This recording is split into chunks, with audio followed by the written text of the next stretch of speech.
Hello, this is Peter DiStefano, and you're listening to the Nothing Shocking podcast, and I hope I didn't say anything too shocking.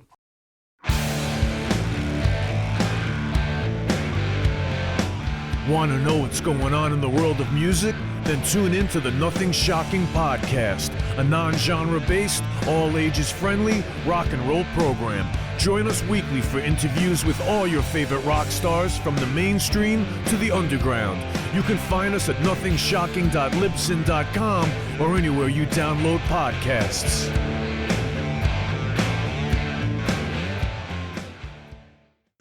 We're putting the band back together. The numbers all go to 11. I'm talking about bands that rock. Led Zeppelin. What about Sabbath? AC/DC. Motorhead. Does that mean it's louder? Isn't it any louder? Well, it's one louder, isn't it? We're not worthy. We're not worthy. Why don't you just make 10 louder and make 10 be the top number and make that a little louder? These go to 11. I get up off the ground and raise my head. Days like this, think I should be dead. One for Satan, two for me. Let's cheat the devil, it's fun, don't you agree? Welcome to the Nothing Shocking podcast. I'm your co-host, Jeff Untied, and with me in Dog Bowl Studios is Coach Nez. You can find the Nothing Shocking podcast on Libsyn or any podcatchers. Like our Facebook page or follow us on X at No Shock Pod. You can also find the Nothing Shocking podcast on Rock Rage Radio every Sunday morning at 7 a.m. Central Time. Our sponsor is Ragged Records, located in downtown Rock Island, Illinois, and downtown Davenport, Iowa. We'd like to thank the Hong Kong Sleepover for allowing us to use their music for our intro and bumper ending. Tonight's guest is Peter DiStefano. Yeah, of Porno for Pyros. They just had a new single, Fingernail, released last week, and they just finished up a farewell tour. But as we learned in the interview, that may not be over exactly. So it might get extended after the next Jane's tour. Yeah. Well, let's hope not. All right. Hey, let's get to that Check interview. It out. Good night.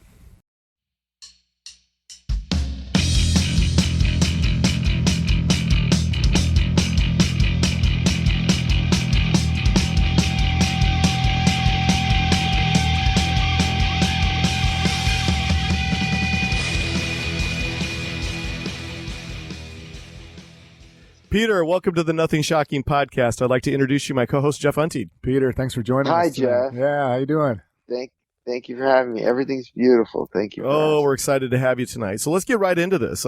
We wanted to start the interview a bit differently. We wanted to dive into your solo work, and you released your first solo album, Gratitude, back in 2004.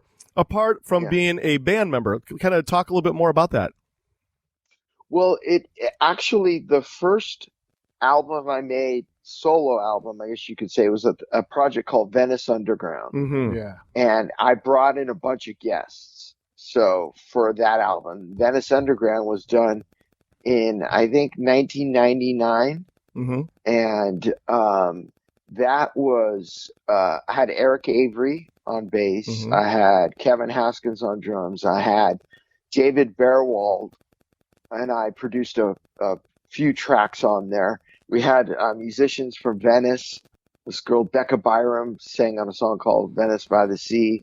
And then we had Little Green Man and Little Green Girl, and they were didn't want their names, their official names, announced. They wanted to be sort of, and they did the really cutting edge techno.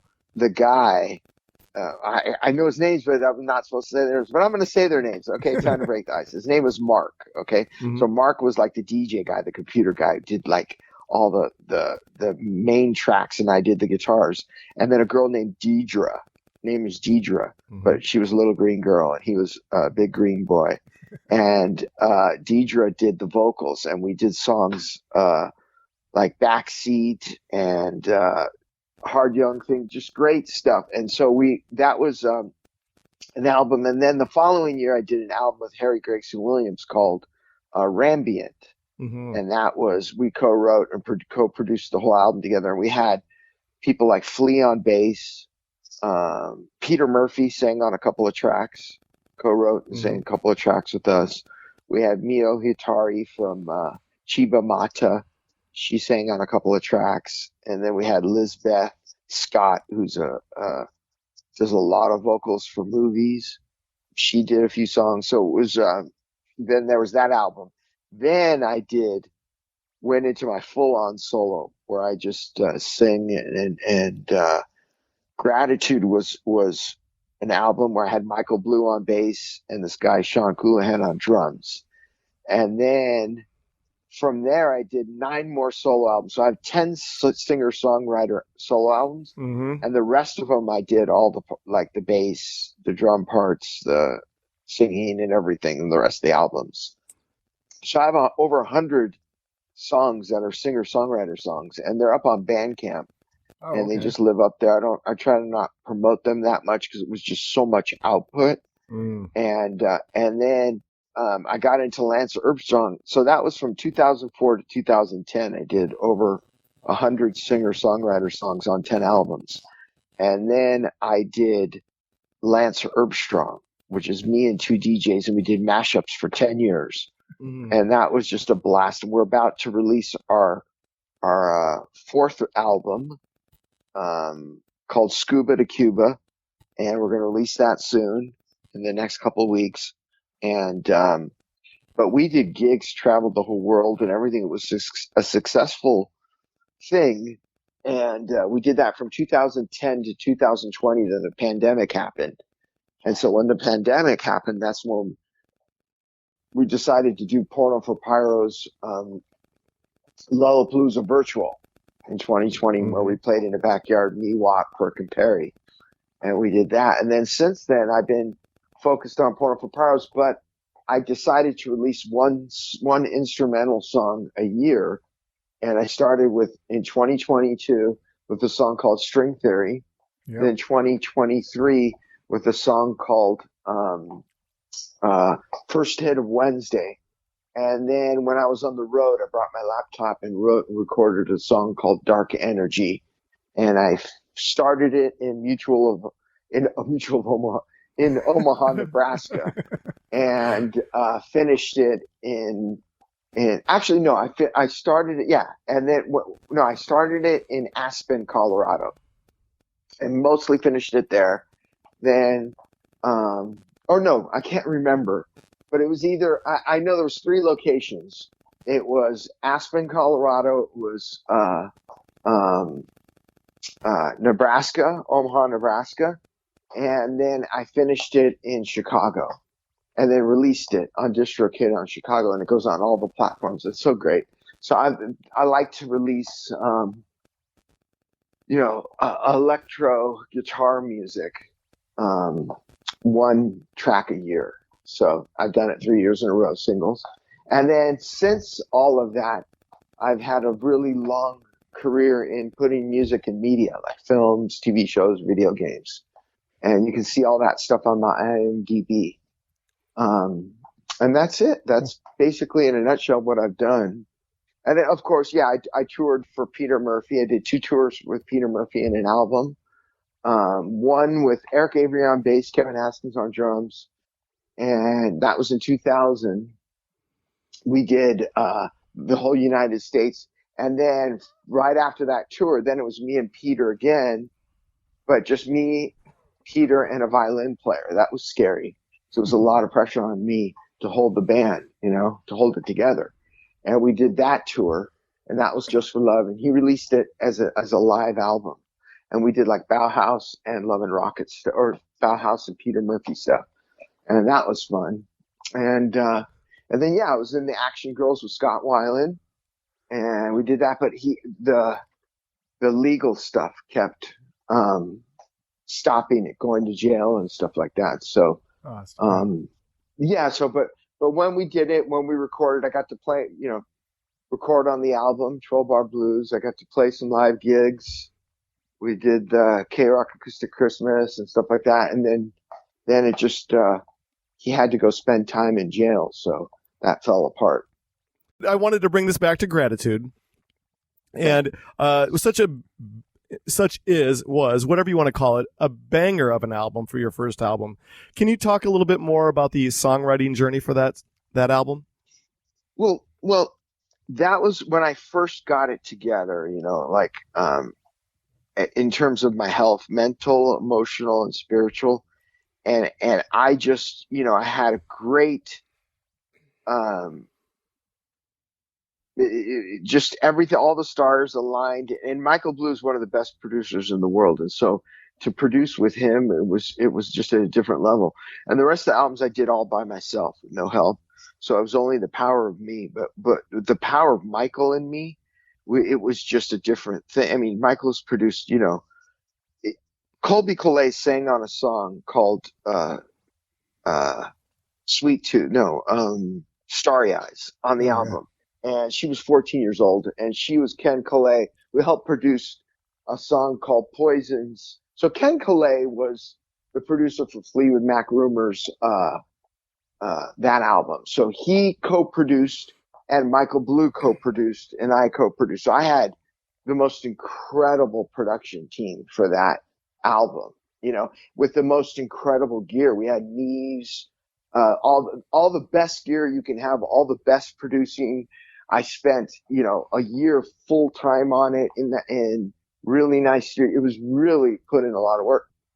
The rest of the albums were done all on my laptop with headphones direct, and a mic plugged in the microphone. And so, but I think they're all great albums.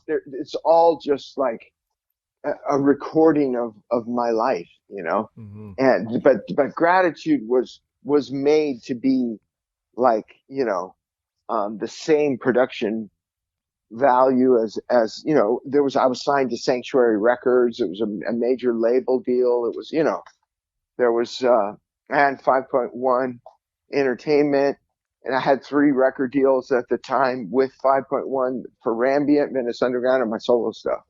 And then I had met Michael Blue through Tavis, this guy Tavis LeMay, and he moved up to where I live in Ventura County and brought a studio up here.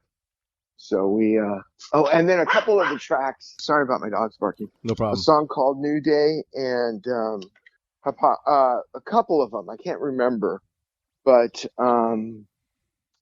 we did them with Don Elias. He passed on, God bless his soul. He was the producer of The Expensive Winos and a bunch of stuff, Yeah. So he was.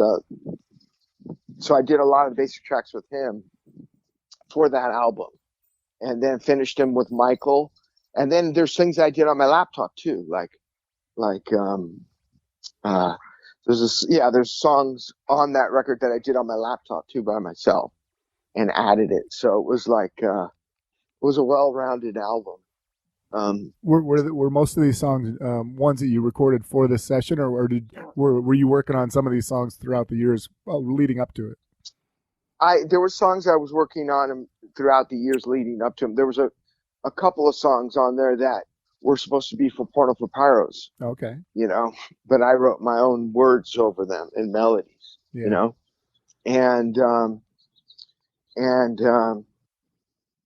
So that's that. But Gratitude's I'm grateful.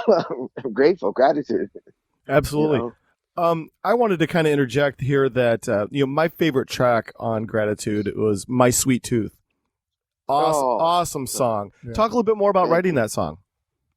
Okay, I was in Grafton, Ohio with my family, with my wife and my daughter, and we were at my in-laws' house, and we were there for it was the holiday season, like Christmas, Mm-hmm.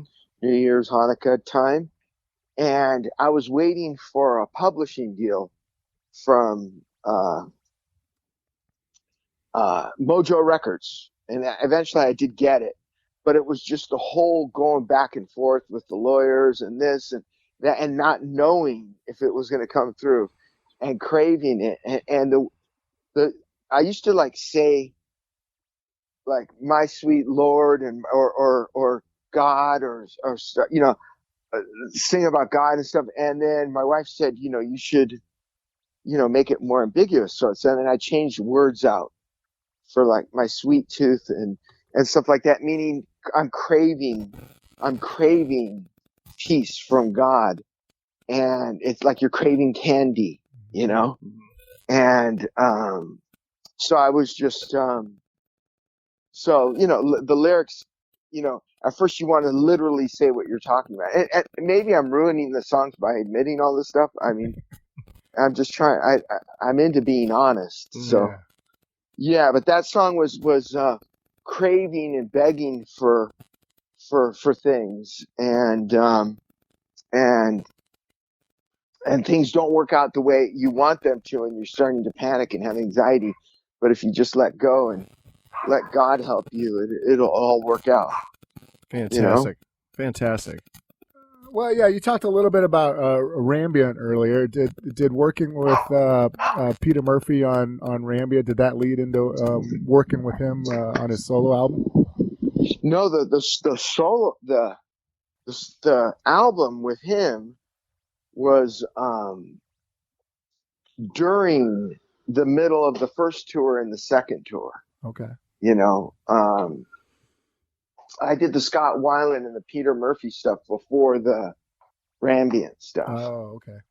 And so he came and wrote his vocal parts and sang his lines on two of the songs that we had. The music was already done, but he came in and did the vocals over the music that was done over two songs, which I just love them. And then after that, I did the tour with them, and then we came back and mixed it. The second tour. I think that's what it was, but I mean, I'm probably wrong, because it was 24 years ago. Oh, yeah. I know, it's hard to believe. But it's it's something like that, Same time. Just put it at the same time. I did two tours in Rambient at the same time, and then I did Venice Underground a year before that. Yeah. Well, so it was a really productive time for me. Taking this back to your solo work, you had released 10 solo albums from 2004 to 2014. With that being said, no, I think it wasn't 2014. I think it was 2000. Did it say 2014? It did say. Yeah, I know I posted it. For Aware, I think that was the last one. Okay, all right. So then, great. Thank you. So, yeah, it was. But in the meantime, I was still doing Lance Herbstrong from 2010 on. Yeah, correct. So I guess I did write and sing songs while I was doing Lance Herbstrong at the same time. Well, with that being said, 2004 to 2014, releasing so much solo work, how much songs do you have in the Peter DiStefano catalog or in the vault? What are we looking at? None. What? I have none.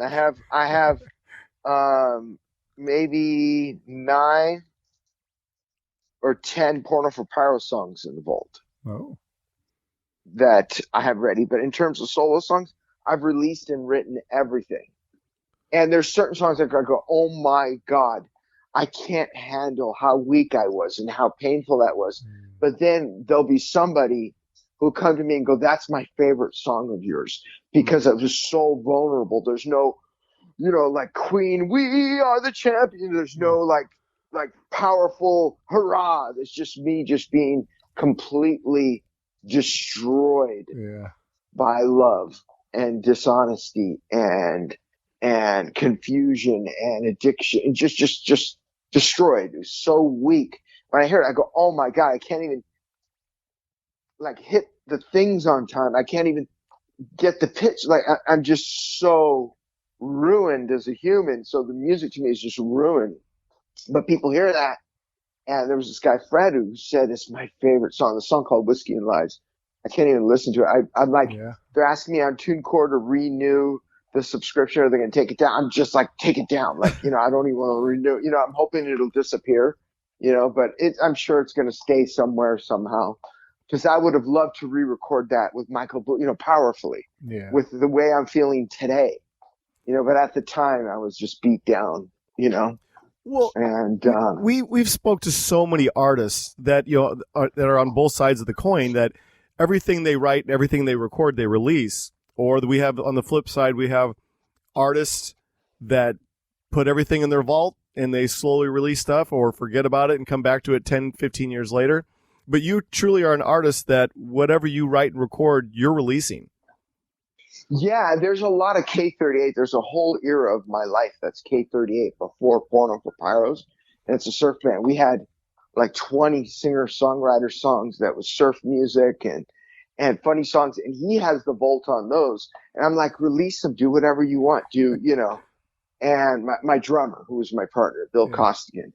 And so if he ever wants to release it, great. If he doesn't, great. I'm proud of those songs. They were so cute. We had a song called Longboarder. We were kids in high school, and the lyrics were, "Wake up every morning at the break of dawn. We eat our cornflakes, put our wetsuits on. We get into the car with the heater on. The music's blasting, wipe out. Longboarder, longboarder, longboarder, longboarder." Like we wrote these, and the music went dum chicka da da dum chicka, and people would dance. It was like, I was born and raised in Santa Monica, California. We were a surf band. So we played backyard parties with kegs and we played surf music, and I wrote these surf songs. Nice. I wrote a song called Local Boy, and it was just, and we had these little like Santa Monica hits, and it was so cute. Music was innocent and fun, Oh, very cool. I wasn't making a living with it. And then once I started getting paid, it became evil. Exactly. Yeah. Well, I got to make a living now. Well, that band was from 1986. How long did that band last? Well, yeah, I think it was a little before 86. I think 86 that was when it came out. Single, the single, yeah. Yeah, that's where we finally. And that band lasted 10 years, I think. Oh, okay. Yeah. I think right before Porno for Pyros, I was doing K38, and then I did a band called Rainbow Bridge with a guy named Dan. Then I did me and my brother. We were just called DiStefano, our last name. And then we had a demo of Hypocrisy. So Hypocrisy was the song Hypocrisy that's on Gratitude was before Porno for Pyros. And Perry heard that song.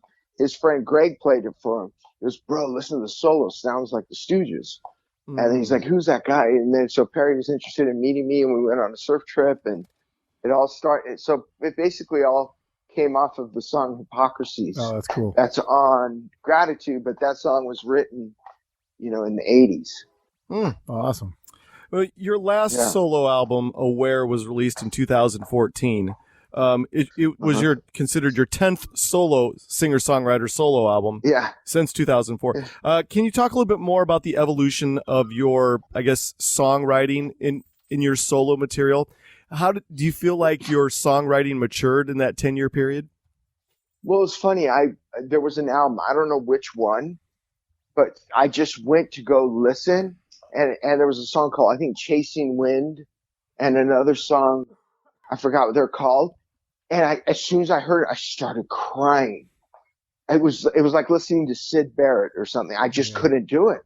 It was too painful for me. So I've been through so many things that are, painful, and writing about it. Yeah. In the moment and releasing it. And then I just hearing it. And then I'm telling you, I make the albums and I don't listen to them. I mean, only a couple of songs from the first album and maybe Free and Fun from the second record, Soul Trigger. There's a song called Free and Fun because it's about Mr. Witter who would share in meetings about how to get sober and stuff like that. So I like to sing about him, and I like to sing about Hypocrisies, and I like the song 15 Years and for live, and stuff. And then I think there's a few other ones, but in terms of a lot of those albums, like I couldn't even name the albums right now. Like you told me, I know Gratitude, Soul Trigger. I don't know what the third one is, and the only reason I know about the last one, Aware, is because you said it. So you talked a little bit about how you got in with Porno for Pyros, and I know you guys just recently went on just announced your farewell tour. Is that just a farewell from touring, or is the band? I know you guys got an EP that you guys are working on, but will there be more music from Porno for Pyros, or is that? Well, we did one song, Agua, and we released it. Then we did one song called Little Me, and we released it. Now we're doing another song that we're going to release this Friday, I think. Oh, nice. Called Fingernail. and so we're going to release that, and so should be a day after tomorrow released, and nice. and then that's that, and then the tour did so much better than expected in terms of the math, you know. A lot of people it was like sold out. Most of them were sold out, so it was really good, you know. And so now they want to continue. They're talking about continuing the farewell tour at all the places that we didn't play. Oh, cool. That, you know, like the rest of the United States that we didn't play, and then maybe South America. But that's in the future. They got to do Jane's Addiction now. So Yes. I'm going to let them do Jane's Addiction, and I'm going to now do a tour with Mike Baguetta.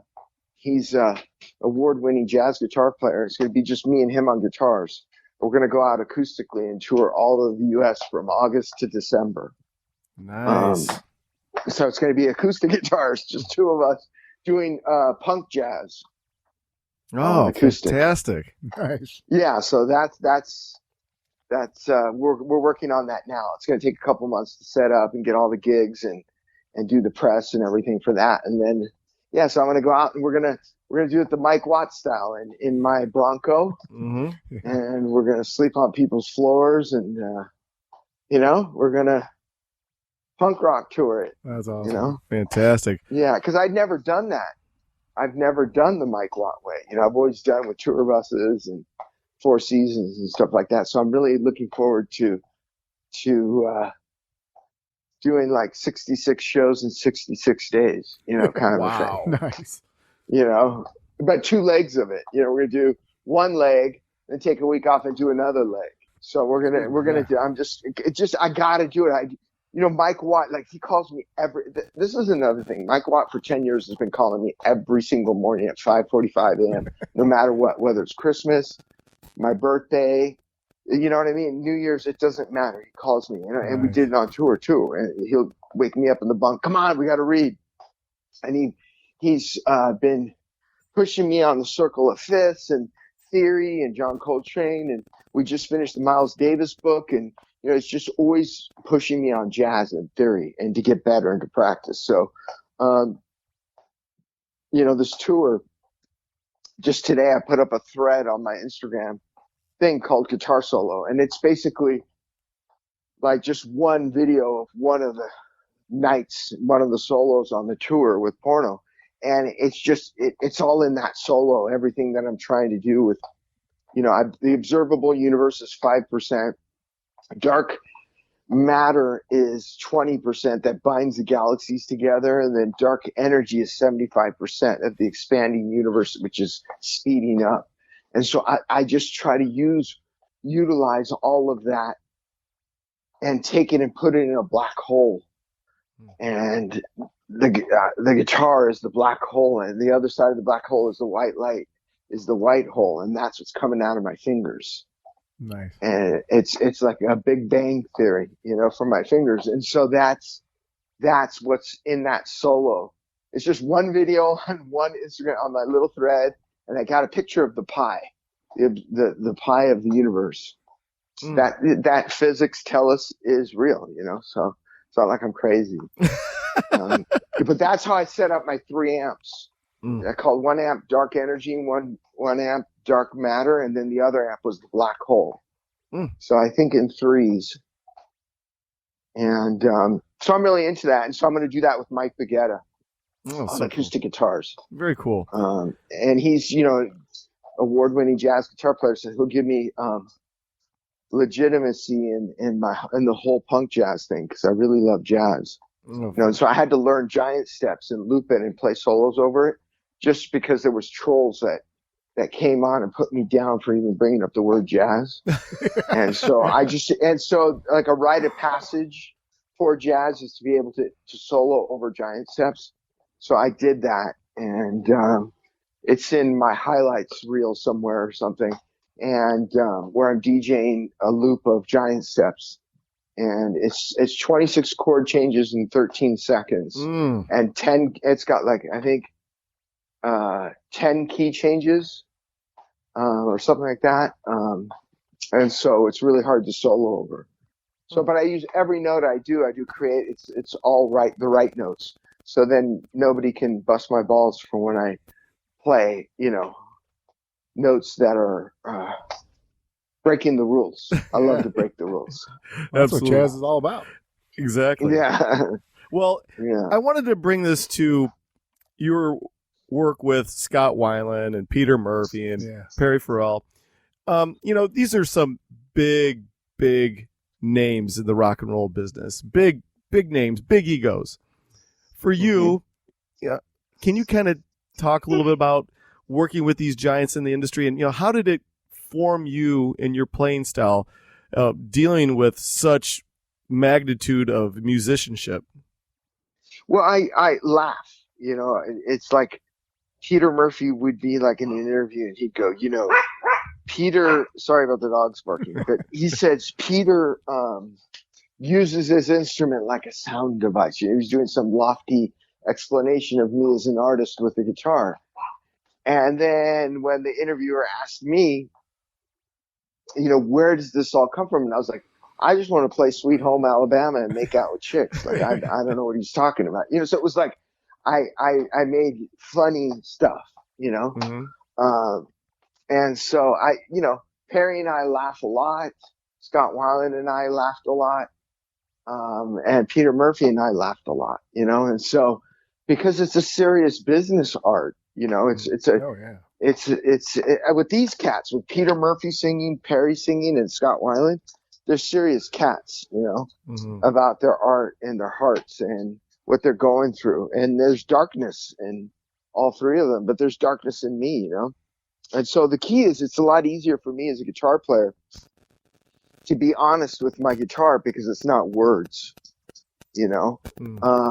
But when I'm doing singer-songwriter stuff, there's the words, But that's why now I almost don't want to do any more words for me personally, my solo stuff. That's why my 3 latest solo songs say everything without lyrics. And I'm so proud of them all. The song String Theory, the song Dark Energy, and the song First Hit of Wednesday. And I love those songs, and I listen to those and I want to play them and DJ and jam them and stuff because they're so right on in terms of health, like I'm healthy in all 3 of them, and powerful. And sorry I'm talking so much. No, you're good. You're doing great. We talked or kind of alluded to a little bit the movie soundtracks and television. Can you talk a little bit more about that venture? I know you've done. Well, when I stopped doing the porno thing, I just told the guys I'm dying. I gotta clean up. I'm dying of cancer. I'm dying of heroin. I gotta check into a hospital. In my 8th drug rehab, I went through 8 drug rehabs, and this was my 8th and final one, and I had to go in and get help, and so they continued and did the Jane's Addiction Relapse tour, and so while they were doing that, I was saving my life, and then I got it together, and then I bought a guitar synthesizer and went to Hans Zimmer's door and knocked on his door in Santa Monica, and Harry Gregson Williams opened the door, and then I told him, I got a synth guitar. I want to do sessions for films.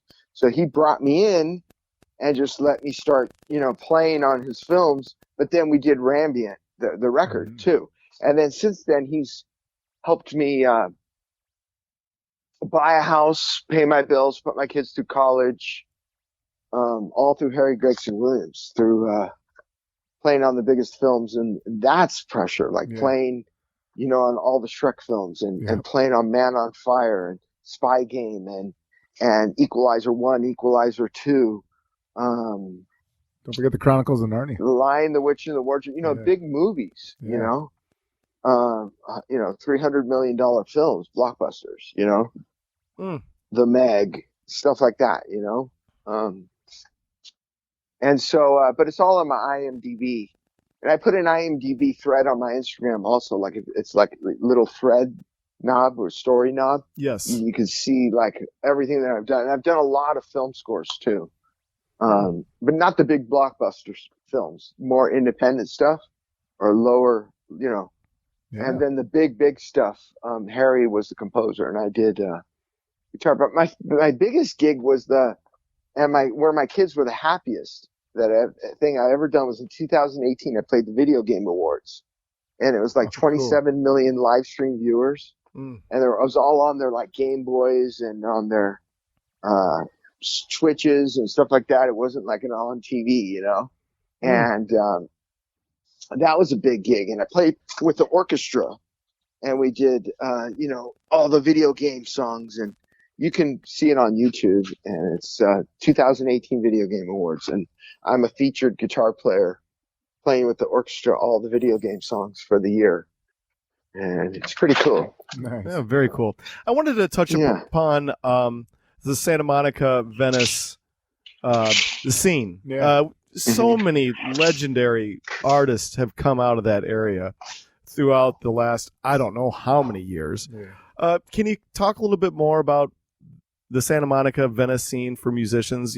Is it still a vibrant scene? Santa Monica, I was born in Santa Monica Hospital and raised on the north side of Santa Monica, north of Montana. And the three musicians that I know from Santa Monica are Eric Avery from Jane's Addiction, me, and then James Baker, guitar player for War. And that's it from the north side. On the south side, it was Luigi from Suicidal, Mike Muir, Suicidal. He's the leader of Suicidal. And then Mike Clark, who was the guitar player. He was from Southside Santa Monica, Venice, and he was one of the guitar players in Suicidal. But right now, Luigi and Mike are doing their own thing called Lewicidal. And then Rob was from Venice, who's the bass player for Metallica. So that's all that I know of so far from. But in terms of the north side Santa Monica, it was Eric Avery, myself, and James Baker that I know of that still do this for a living.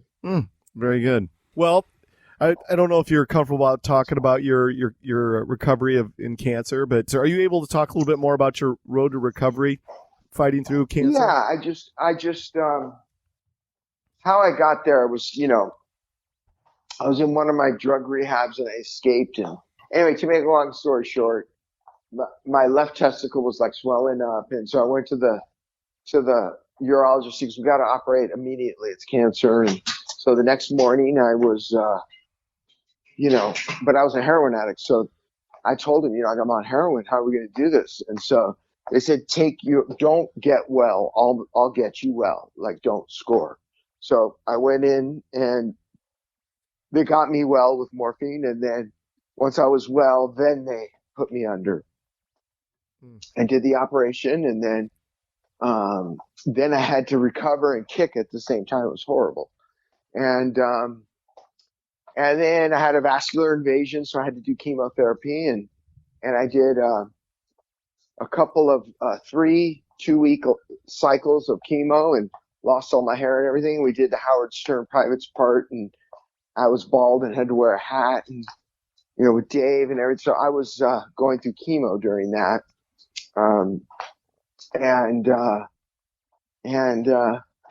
then I had an out-of-body white light experience, and I got sober. The cancer went away. All my addictions went away, and that was it. Wow. Nice. Yeah. That's fantastic. Yeah. Well, we're running out of our allotted time for the evening. Is there anything that we left off tonight that you would like to plug or promote?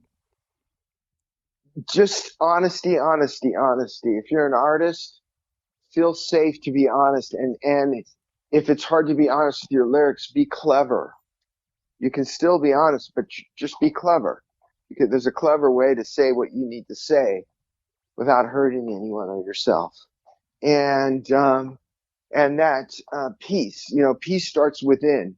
And so if you're peaceful within, then you can transmit something you have, And I'm peaceful within, and my band members and everything. There's no wars in my life, and I hope that the world, through art and example, can be a better place. It's just it's mind-boggling how the leaders are so selfish and self-centered, and death is no problem to keep power. Absolutely. Well, this is how things are going to work out. We're about 2 weeks behind on our episodes, but once Jeff, the editing wizard, gets this all cleaned up, he'll get all of our boogers taken care of. And I had plenty of them tonight, so he'll get it all cleaned up, and I'll send it to you. Please share it to all your socials. Okay, I will. I'll share it on my stories. That's what I usually do. Fantastic. Yeah. Thank you so very much for your time. Thank you for a great time tonight. Thank you. Hey, we appreciate your time. And I think probably by the next weekend, this will be ready to go. And I'll send it to you immediately. How about that? Sounds great. And it'll be perfect because the new song will be released. So when I talk about it, it'll be, time stamped right before it, a few days before it was released. So. Yeah, absolutely. Hey, we appreciate it. Thank you so much. I appreciate it too. Thank you so much. And have a wonderful rest of your night. Yeah, you too. Take care. Both you guys. Okay, bye-bye.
you, then you plug out both their eyes. Damn.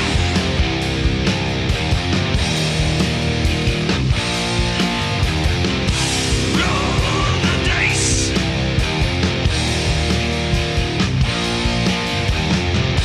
Take your chances.